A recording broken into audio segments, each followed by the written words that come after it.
عدت میں نکاح کے حوالے سے جو ایک عدالت کا فیصلہ آیا ہے اس کے بارے میں پوچھا ہے کہ اس کی شرعی حیثیت کیا ہے۔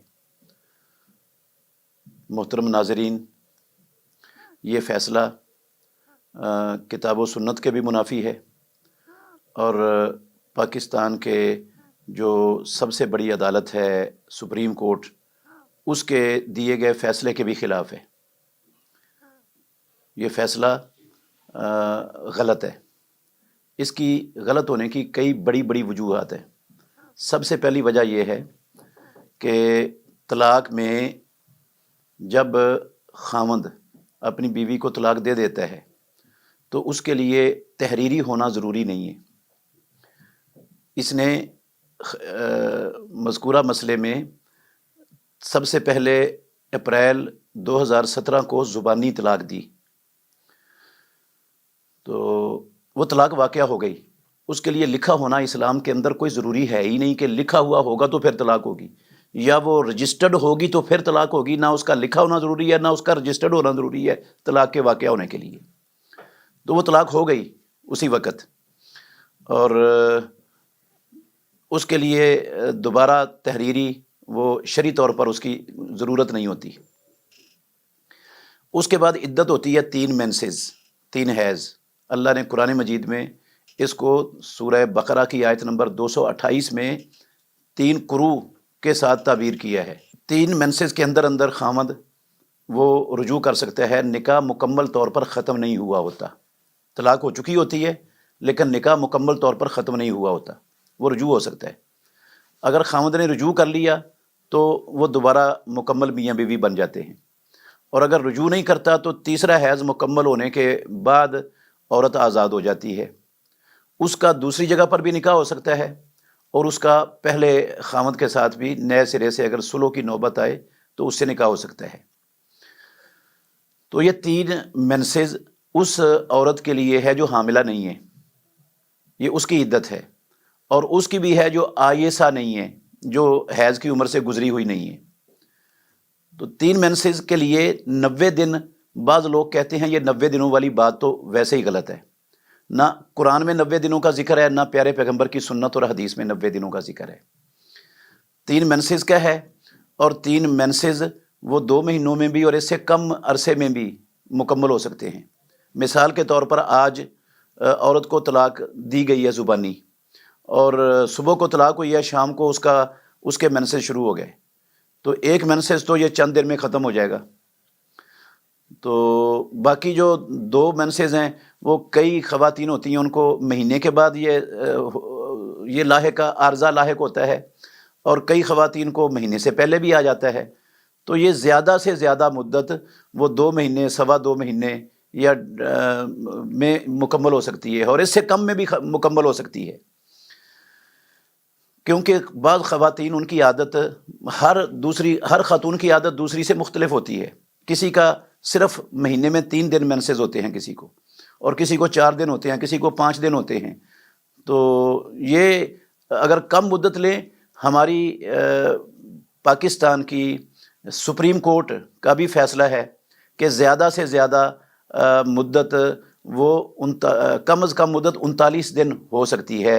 اگر 39 دن طلاق دینے کے بعد عورت دعویٰ کرتی ہے کہ میری عدت مکمل ہو چکی ہے، تو سپریم کورٹ کے فیصلے کے مطابق اس کی تصدیق کی جائے گی، اور اس کا یہ فیصلہ دنیا کی کسی عدالت میں چیلنج نہیں کیا جا سکتا۔ تو اور عدت کا معاملہ اور عدت کا مسئلہ، یہ سب سے زیادہ اس کا علم عورت کو ہوتا ہے، کیونکہ یہ معاملہ اس کے ساتھ ہے، اس کا ذاتی معاملہ ہے جس پر دوسرا غیر مطلع ہو ہی نہیں سکتا۔ اس لیے اسلام میں اس معاملے میں عورت کی بات کو حیثیت دی گئی ہے، اتھینٹک ہے، اور اسی کی بات کو مانا جائے گا، اور اسی کی بات پر فیصلہ ہوگا۔ حمل میں بھی اسی کی بات پر فیصلہ ہوگا، مینسز میں بھی اسی کی بات پر فیصلہ ہوگا، عدت کے مکمل ہونے میں بھی اسی کی، اسلام کے اندر اسی کی بات پر فیصلہ ہوگا۔ اس کے بات کے خلاف باہر کے لوگ جن کا اس کی ذات کے ساتھ تعلق ہی نہیں، اس کے ذاتی معاملات کے ساتھ ان کا کوئی لنک ہی نہیں ہے، ان کی گواہی لغو، باطل اور بیہودہ ہے، اس کی کوئی حیثیت ہی نہیں ہے شریعت کے اندر۔ وہ کس لحاظ سے وہ آ کر گواہی دیتے ہیں؟ ان کا تعلق کیا ہے گواہی دینے کا؟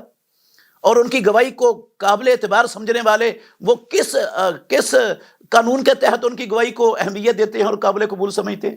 اور پھر اس عدت والے کیس کے معاملے میں جو فیصلہ ہے یہ اس لیے بھی باطل ہے، غلط ہے، اسلام کے خلاف ہے کہ جن گواہوں کی گواہی پر فیصلہ کیا گیا ہے وہ گواہ فاسق ہیں، اور فاسق کی گواہی اسلام کے اندر قبول ہی نہیں ہے، باطل ہے ان کی گواہی، کیونکہ ان کے حلفیہ بیان موجود ہیں، وہ اللہ کو حاضر ناظر جان کر بیان دیے انہوں نے پہلے کہ یہ جو ہے نا معاملہ ٹھیک ہے۔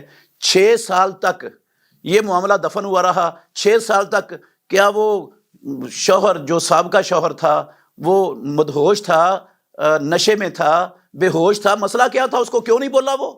اب ایک خاص موقع پر آ کر، خاص وقت میں وہ آ کر یہ دعویٰ کرتا ہے، تو اس دعوے کی کوئی حیثیت نہیں ہے۔ اس سے پتہ چلتا ہے کہ اس دعوے کے پیچھے کوئی سازش ہے جس کی بنا پر اس نے یہ دعویٰ کیا ہے، ورنہ وہ پہلے دعویٰ کرتا اگر اس کی حق تلفی ہوئی تھی اور اس کے اوپر زیادتی ہوئی تھی تو اس کو فوراً کرنا چاہیے تھا۔ وہ عقل مند تھا، وہ کوئی پاگل بیوقوف نہیں تھا، نہ وہ مدہوش تھا، نہ وہ نشے میں تھا، تو اس وقت اس نے دعویٰ کیا نہیں۔ اور پھر اس بندے کے دعوے کو، اور پھر وہ اس کی 2 قسم کی بات ہے، اور جو نکاح پڑھانے والا مولوی ہے، مفتی ہے، اس کی بھی 2 قسم کے اقوال ہیں اس کے۔ پہلے وہ اللہ کو گواہ بنا کے حاضر ناظر جان کے وہ مفتی کہتا رہا کہ یہ عورت کی بات مانی جائے گی۔ فاروق اعظم رضی اللہ عنہ کے دور میں عورت کی بات کو ہی بنیاد بنا کر فیصلہ کرنے کا فاروق اعظم رضی اللہ عنہ نے فیصلہ صادر کیا تھا، اور اس کے بعد جب عورت نے کہہ دیا کہ میری عدت مکمل ہو گئی تو بس معاملہ ختم۔ اب وہ آ کر کسی پریشر، کسی سازش کا شکار ہو کر اب وہ اس کے خلاف گواہی دے رہا ہے، تو ایسے لوگوں کی گواہی پر فیصلہ کرنے والا وہ کیسے درست فیصلہ کر سکتا ہے؟ وہ تو گواہی کے قابل ہی نہیں ہے، وہ تو فاسق لوگ ہو گئے، اور اسلام میں فاسق کی گواہی مردود ہے۔ اس لیے بھی یہ فیصلہ غلط ہے۔ اور اگر چند منٹ کے لیے اس کے سابقہ شوہر کے دعوے کو مان لیا جائے کہ اس نے نومبر میں طلاق دی ہے، تو اس کی طلاق اور یہ جو نکاح ہوا ہے ان کا، اس میں 48 دن کا جو نو فاصلہ بنتا ہے، اور پاکستان کی جو سپریم کورٹ عدالت ہے اس کا فیصلہ موجود ہے، جس کو متحد عدالتوں کے اندر مانا جاتا ہے، چلایا جاتا ہے، اور اس کو نظیر کے طور پر، دلیل کے طور پر پیش کیا جاتا ہے، اور ساری عدالتیں اس کے مطابق فیصلہ کرتی ہیں۔ متحد عدالتیں وہ 48 دن انہوں نے مقرر کیے ہیں، انہوں نے 39 دن مقرر کیے ہیں، اور یہ نکاح ہو رہا ہے 48 دن سے، تو یہ اس فیصلے کے لحاظ سے بھی یہ فیصلہ باطل اور غلط ہے، چونکہ یہ فیصلہ شرعی لحاظ سے اور قانونی لحاظ سے اور اخلاقی لحاظ سے، ہر لحاظ سے غلط ہے، باطل ہے۔ لہٰذا یہ جن کے متعلق فیصلہ کیا گیا ہے، عمران خان صاحب اور ان کی زوجہ، یہ میاں بیوی ہیں، ان کو شرعی طور پر، اخلاقی طور پر، قانونی طور پر میاں بیوی رہنے کا حق ہے، اور ایسا فیصلہ جو شریعت کے مخالف ہو، قانون اور اخلاق کے منافی ہو، اس فیصلے سے ان کے نکاح پر، شرعی نکاح پر کوئی اثر نہیں پڑتا ہے۔ نکاح ان کا ٹھیک ہے، وہ زوجین ہیں، اور ان کو الگ الگ تصور کرنا ہی وہ شریعت کا مذاق ہے۔ اور میں نصیحت کرتا ہوں تمام پاکستان کے کلمہ گو لوگوں کو، مسلمانوں کو، کہ وہ کسی کے ساتھ اختلاف رائے رکھنا چاہیں ضرور رکھیں، اس میں کوئی پابندی نہیں ہے، کوئی رکاوٹ نہیں ہے، لیکن اختلاف کے اندر آ کر وہ اخلاقی اقدار کی دھجیاں اڑا دینا اور لوگوں کی عصمتوں کو اچھالنے کے لیے وہ رذالت اور کمینگی کی انتہائی جو ہے نا پستی میں چلے جانا، اسلام اس کی اجازت نہیں دیتا کسی کو۔ یہ بہت غلط گھٹیا حرکت ہے کہ ہم کسی کی مخالفت میں آ کر جو ہے نا وہ تمام اخلاقی اقدار کو پامال کر دیں اور ذلت اور رسوائی کی گھٹیا اتھا گہرائیوں کے اندر گر جائیں۔ اسلام میں یہ قطعاً اس کی گنجائش نہیں ہے۔ اور میں آخر میں یہ بھی کہنا چاہتا ہوں کہ ہمارے فیصلہ کرنے والے لوگ جہاں بھی ہیں، جو بھی فیصلہ کرتے ہیں، پنچایتوں میں کرتے ہیں یا کسی بھی جگہ پر کرتے ہیں، انہیں اللہ رب العالمین سے ڈرنا چاہیے اور اللہ سے ڈر کر حق سچ کا فیصلہ کرنا چاہیے۔ یہ منصب بہت بڑا منصب ہے، اور اس منصب کو ناجائز استعمال کرنا، اس کا انجام بھی بڑا خطرناک ہے۔ رسول مکرم صلی اللہ علیہ وسلم کا فرمان ہے، القضاۃ ثلاثۃ، فیصلہ کرنے والے 3 قسم کے لوگ ہیں، 2 ان میں جہنم میں جائیں گے، اور پیارے پیغمبر نے فرمایا صرف 1 جنت میں جائے گا۔ جو فیصلہ کرنا جانتا ہے، اس کو فیصلوں کے کرنے کے سارے اصولوں کو، ضوابط کو پتہ ہے اور مسئلے کی بھی سمجھ ہے، وہ فیصلہ کرتا ہے حق کے ساتھ، حق کو سمجھتا بھی ہے، فیصلہ کرنا بھی جانتا ہے اور حق کے مطابق فیصلہ کرتا ہے، پیارے پیغمبر نے فرمایا یہ جنت میں جائے گا۔ اور ایک وہ بندہ جو فیصلہ کرنا تو جانتا ہے، فیصلے کے اصول ضوابط کا اس کو پتہ ہے، سمجھ بھی آتی ہے کہ حق یہ ہے، لیکن وہ کسی دنیاوی مفاد یا کسی پریشر میں آ کر وہ حق کے خلاف فیصلہ دیتا ہے۔ امام الانبیاء ناطق وحی سرور کونین محمد الرسول اللہ صلی اللہ علیہ وسلم نے فرمایا وہ بندہ جہنم میں جائے گا۔ اور تیسرا وہ بندہ جس کو فیصلہ کرنے کا ہی نہیں پتہ، شریعت کی البے بھی نہیں جانتا وہ، اور وہ فیصلے کر رہا ہے لوگوں کے درمیان، حق پر بھی فیصلہ کر دینا یہ تیسرا بندہ، اس کے بارے میں پیارے پیغمبر نے کہا یہ جہنم میں جائے گا، آگ میں جائے گا۔